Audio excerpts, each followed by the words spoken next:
Ова утро зборувам со доктор Верча Тодоровска, дерматолог, на тема екзема, позната како кај народот или пак атопичен дерматитис. Така, доктор Верча, добро утро до вас. Добро утро. Ќе зборуваме така, добро ве најдовме, ќе зборуваме за симптомите на екземата, зошто се појавува, како се лекува, дали е наследна и во кој период се појавува кога се новороденчињата, во прашање мајките знаат да испаничат или пак можеби да ги помешаат симптомите со екземата. Ајде да слушнеме зашто станува збор. Атопичниот дерматит или народно кажано екзема е едно хронично кожно заболување кое што има фамилиарна предиспонираност, значи повеќе го гледаме кај одредени семејства и основен симптом е јадежот, односно чешањето кое што може да биде толку несносно да и го обеспокојува пациентот, особено кога се работи за дечињата, доенчињата, може дури да влијае на исхраната, односно а со тоа и на растот и на развојот.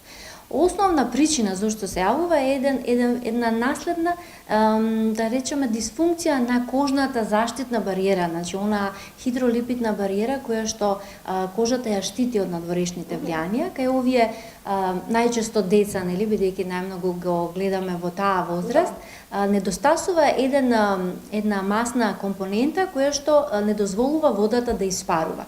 Поради тоа кожата станува многу сува и порозна, така да може и многу иританси, односно влошувачки материи од околината да ја надрезнат и да изреагира многу бурно кај нели во контакт или пак кога нанесуваме нешто на кожата што не би требало да доведе до реакција. Значи чешањето, сувоста, чешањето се тоа главните симптоми. Може да се манифестира симптоми кои што се појавуваат на почеток пред да се дијагностицира. Најчесто атопичниот дерматит можеби во повеќе од половина од случаите се јавува во првата година од животот, а дури до 80% во првите 5 години. Значи кај доенчињата обично после 3-месечна возраст, кога се јавува исип, на пример кај малите дечиња кај доенчињата, тој осип може, всушност ние велиме не е тоа осип што чеша, туку чешање што осипува. Значи, заради сувоста, детенцето се чеше и доаѓа до појава на промени на кожата. Кај помалите возрасти, тие промени се како влажна екзема, значи има мали меурчиња кои лесно се разгребуваат и потоа се прекриваат со красти, значи, може да се јават буквално на целото тело, вклучувајќи го и лицето и главата.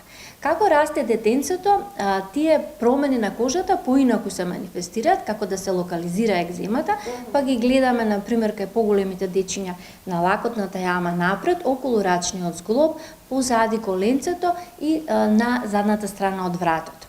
Кај многу ретко може да се јави атопични дерматити кај возрастни и обично е поврзано со пушењето.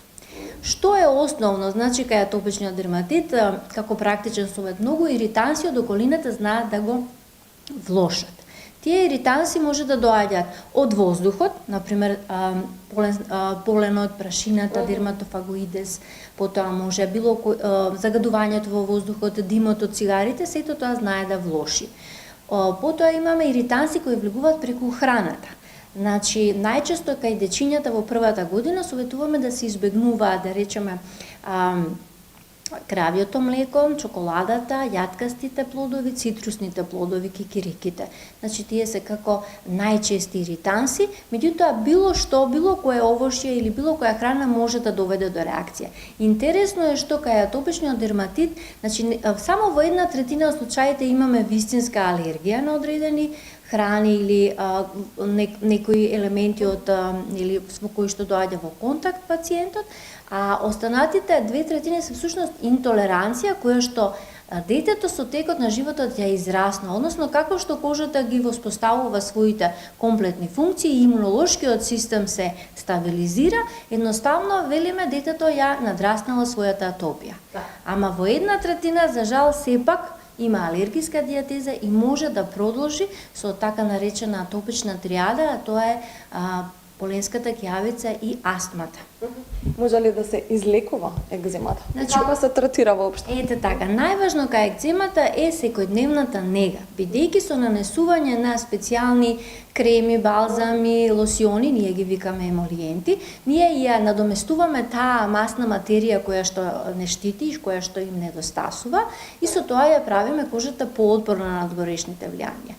Значи негата е секојдневна, постојана и е база на која што, значи со која што ние на некој начин би очекувале да имаме што помалку влошувања. Секако избегнувањето на овие иританси или тригери кои што ја влошуваат и доколку дојде до воспаление, до една влошување на состојбата, да се обратат кај дерматолог, бидејќи само стручно водената терапија може да доведе до добри резултати. Знам дека се ова одлични совети и за исхраната и за начинот на живот, за негата кога станува збор за ова кожно заболување, оние кои што го имаат да знаат понатаму како да го третираат. Патем и 14 септември е ден на атопичен дерматитис или екземата, па по тој повод беше наменет и овој разговор. Доктор Верча, ви благодарам за разговорот. Благодарам на поканата. На Дерманова има доста социјална активност со социјалните мрежи и сите овие совети може да се најдат и на интернет.